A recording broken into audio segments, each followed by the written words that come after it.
Let's know who Jack Ma is. Jack Ma is the co-founder of Alibaba Group. Alibaba, is it greater than Flipkart? Much greater. It is bigger than Amazon. Amazon and eBay combined. आप ये सोचो, आप एक और चीज सोचो. It is also bigger than Facebook revenue के terms में. बट स्टोरी जैक मा की है जो बहुत ज्यादा दोहराई जाएगी, सुनहरे शब्दों में लिखी जाएगी. वो इसलिए क्योंकि जैक मा ने जितना फेलियर देखा है अपनी लाइफ में शायद ही किसी ने देखा होगा. इंस्टेड अगर आप लोग अभी जेई का प्रिपरेशन कर रहे हो या नीट का प्रिपरेशन कर रहे हो ना, तो आपको मैं बताना चाहता हूँ, you are already more fortunate than Jack Ma was in his age. वो चौथी कक्षा में 2 बार फेल हुआ था, 8वीं कक्षा में 3 बार फेल हुआ था. इसका बट ही केप्ट ट्राइंग. मैं आपको बताना चाहता हूँ, शायद बेस्ट रिसोर्सेज नहीं मिल पाए होंगे. कितनी बार जैक मा ने खुद ने बोला था कि I did not have a rich father. Jack Ma ने जो एक चीज कांस्टेंट रखी थी वो थी मेहनत. करता रहा. बहुत ट्राई किया. 30 जॉब्स में रिजेक्शन मिला उसको. 30 जॉब्स में रिजेक्शन मिला. उसके बाद एक ऐसी जॉब आई थी केएफसी की जहां पे 24 एप्लीकेशन, मतलब केएफसी जो है ना, केंटकी फ्राइड चिकन, वो आया ही था. उसने अपना निवेश किया ही था चाइना में. और जब चाइना में निवेश किया था तो उसने सोचा था कि मैं डिलीवरी बॉय या जो वहां पे काउंटर पे लोग होते हैं, मैं वो वाली जॉब कर लूंगा, है ना. केएफसी में 24 लोगों ने अप्लाई किया था, 23 got selected, 1 got rejected and that 1% was Jack Ma. और ये अपने आप में एक बहुत इंस्पायरिंग चीज थी. ये भगवान का संदेश था कि तू इसके लिए नहीं बना है, बट तू गिव अप मत करना. बहुत सारे लोग रिजेक्ट होते रहते और फिर वो कभी ना कभी थक हार के टूट के गिव अप कर जाते हैं. रुकना मना है, थकना मना है और टूटना तो बिल्कुल मना है. और एग्जैक्टली इसका जो सबसे बड़ा, मतलब ये जो सेइंग है, उसका सबसे बड़ा ब्रांड एम्बेसडर जैक मा है, क्योंकि वो रुका नहीं.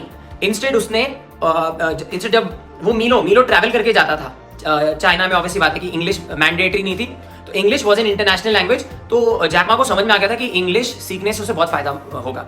तो वो टूरिस्ट गाइड भी था एक टाइम पे. He used to guide tourists. तो जो यूएस के जो प्रेसिडेंट थे उस एक टाइम पे, तो उन्होंने एक बार चाइना आए थे वो ऐसे घूमने के लिए. एंड उस टाइम पे बहुत सारे टूरिस्ट आने लग गए थे क्योंकि president of the US also came. And that time US के जो लोग थे उनको इंग्लिश आती थी, तो उनसे उसने दोस्ती कर ली. मतलब वो मीलो ट्रैवल करता था, किलोमीटर्स ट्रैवल करता था और उनको गाइड करता था. और वहां पे उसकी काफी अच्छी दोस्ती हो गई. इंस्टेड वो हमेशा लोगों के बारे में सोचता था. इतनी अच्छी दोस्ती हो गई कि एक टूरिस्ट ने उसको ये बोला था कि आपका नाम बहुत डिफिकल्ट है लिखने में और प्रोनाउंस करने में इन चाइनीज, तो आप अपना नाम चेंज कर दो. इंस्टेड जैक मा को उसका नाम एक टूरिस्ट ने दिया था. उसने बोला था आप अपना नाम जैक रख दो. तब से उसका नाम जैक मा हो गया था. उसका नाम कुछ मायून ऐसे कुछ था, है ना, which was very difficult to write and pronounce. तो वो चेंज हो गया. And that is when he learned the English language. एक और बात बताना चाहता हूँ, हार्वर्ड में उसने 10 बार एप्लीकेशन भेजी, 10 बार रिजेक्ट हो गई. और आज हार्वर्ड में ही उसकी केस स्टडीज लिखी जाती हैं. जैक मा की केस स्टडीज लिखी जाती है हार्वर्ड में. तो आई होप आपको ये जान के कितनी खुशी मिल रही होगी कि यार एक इंसान जिसने ट्राई करता रहा, बट उसकी सक्सेस स्टोरी के बारे में अब मैं आऊंगा कि वो सक्सेसफुल कब हुआ. 35 की एज तक, 35 इयर्स का जब वो हुआ था, ध्यान से सुनना मेरी बात, जब वो 35 की एज पे था तो वो खाली $20 अ मंथ कमा रहा था.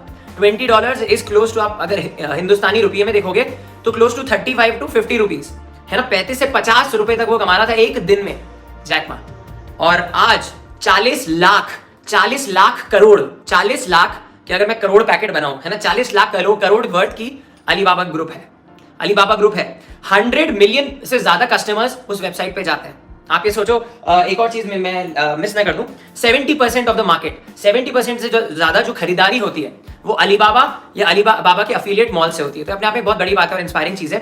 मैं आपको बताना चाहता हूं कि उसको ये आइडिया आया कैसे. उसने बहुत फेलियर देखा, हर जगह रिजेक्शन देखा, उसे किसी ने सेलेक्ट ही नहीं किया.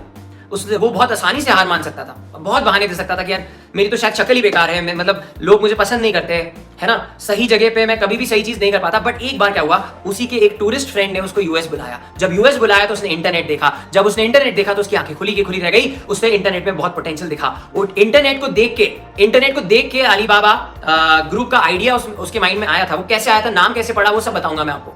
बट जैसे उसने इंटरनेट देखा वहां पे, तो उसने सबसे पहली चीज जो सर्च की थी वो थी बियर, है ना.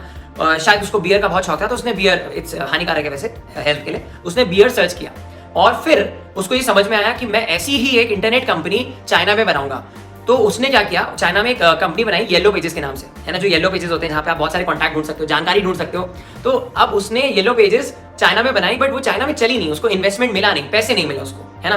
तो वो जिन सेट ऑफ लोगों के साथ काम कर रहा था, वो लोग इससे बहुत ज्यादा इंस्पायर्ड हो गए. और मैंने आपको एक वीडियो में भी बताया था, नो योर सेल्फ वर्थ वाले में, है ना, उसमें एंड में मैंने एक चीज बताई थी कि अगर आप सही टाइम पे सही लोगों के साथ सही काम कर रहे हो तो आप बहुत ज्यादा सुपर सक्सेसफुल हो सकते हो. बट वो सही वक्त, सही लोग और सही काम बहुत जरूरी होता है. और एग्जैक्टली जो लोग उसके साथ अपनी पहली फेल्ड कंपनी में थे, वो लोग उसके साथ जुड़े और उसकी वाइफ भी, ये सब लोग एक साथ जुड़े और उन सब ने मिलके अली बाबा, इंस्टेड वो एक रेस्टोरेंट में थे जहां पे अली बाबा 40 चोर रखा था, तो वहां पे जैक मा ने बोला था कि Ali Baba is a name which everybody in the world knows, और जब भी वो अली बाबा की वेबसाइट पे आएंगे तो उनको लगेगा कि उनके सामने कुछ खजाना खुल गया है, उनके लिए लकी है। तो उसने वर्ड चूज किया, और वर्ड चूज करने के बाद उसने उस टाइम पे जब ईबे का जितना भी मार्केट था, ईबे, अमेजॉन, वो सब कुछ, वो सारा का सारा कैप्चर कर लिया फॉर चाइना। और ये अपने आप में एक बहुत इंस्पिरेशनल चीज है, because he was a nobody, he was someone whose father was not rich, he was someone who faced so many rejections. मतलब आप ही सोचो, एजुकेशन तक नहीं मिल पाई जिसको, उसने खुद ने बताया था, उसके खुद के शब्द हैं कि he went to a third grade, जो थर्ड क्लास या फोर्थ क्लास का जो यूनिवर्सिटी होता है, वो वहां पे जाके उसने पढ़ाई की थी, और उसने बताया था कि that was one of the best education I got. आप ये सोचो, वो इंसान जिसको हार्वर्ड ने 10 बार रिजेक्ट किया, और आज वहां पे 10 से ज्यादा की स्टडीज चल रही हैं जैक मा पे, ये अपने आप में ये इंस्पायरिंग नहीं है तो क्या है। तो यार आई थिंक जब हम इसकी स्टोरी को देखते हैं और नजदीक से, तो हमें समझ में आ जाता है कि हमारी प्रॉब्लम्स कितनी कम है, हमारे फेलियर्स कितने कम है, और जब हम फेल होते हैं तो शायद एक इशारा है भगवान का, ये भगवान का खेल है, वो देखना चाहता है मुझे। कुदरत हमेशा आजमाती है, समझना, कुदरत हमेशा आजमाती है कुछ बड़ा देने से पहले। कुदरत हमेशा एक इम्तिहान लेती है, उस इम्तिहान में फेल मत होना। और फेल कैसे नहीं होगे? अगर आप मैदान नहीं छोड़ के भागोगे। समझना इस चीज को, मैदान नहीं छोड़ोगे। समझना, असली योद्धा की भी पहचान तब होती थी जब युद्ध होता था तो बहुत सारे लोग उस टाइम पे, एंड मोमेंट पे भाग जाते थे। तो वो मत करना, ये बहुत ज्यादा जरूरी है। And I think that was about it. एक और चीज मैं बोलना चाहता हूँ, अगर आपको ये मैसेज पसंद आया ना, अगर आपको ये मैसेज पसंद आया तो डेफिनेटली एक मिनट, इससे पहले मैं एक चीज भूल गया था बताना कि एक मिनट रुकिए, 2017 में Jack Ma was also awarded world's second greatest leaders की लिस्ट में जैक मा का नाम आया था। फोर्ब्स की जो लिस्ट होती है of world's most powerful people में 21st नंबर पे जैक मा का नाम आया था। तो again it's a great thing what he did, and I think so जो एग्जांपल है इसके पीछे, जो स्टोरी है उसको घर लेके जाना, जो इसका मॉरल है उसको घर लेके जाना। एंड अगेन आप सब में एक जैक मा छुपा हुआ है, और कभी भी अगर आप फेल हो, कभी भी अगर आपको एक रिजेक्शन मिले, तो यार उससे मायूस मत होना। इंस्टेड लाइफ एक स्प्रिंग की तरह, और मेरी बात ध्यान से सुनना, स्प्रिंग कंप्रेस होती रहती है। एवरीवन, जब आपको कोई दबाता रहता है, स्प्रिंग कंप्रेस होती रहती है। उसके बाद जो उछाल है ना, वो उतना ही बड़ा होता है। उसके बाद जो उछाल होता है वो उतना ही बड़ा होता है। तो कभी भी आपको कोई दबाए, है ना, कभी भी आपको आपकी लाइफ में कोई छोटा दिखाए ना, तो बस एक चीज का ध्यान रखना कि आपकी स्प्रिंग में एनर्जी बढ़ती जा रही है, आपकी स्प्रिंग का फोर्स बढ़ता जा रहा है। And exactly that is what you need to understand.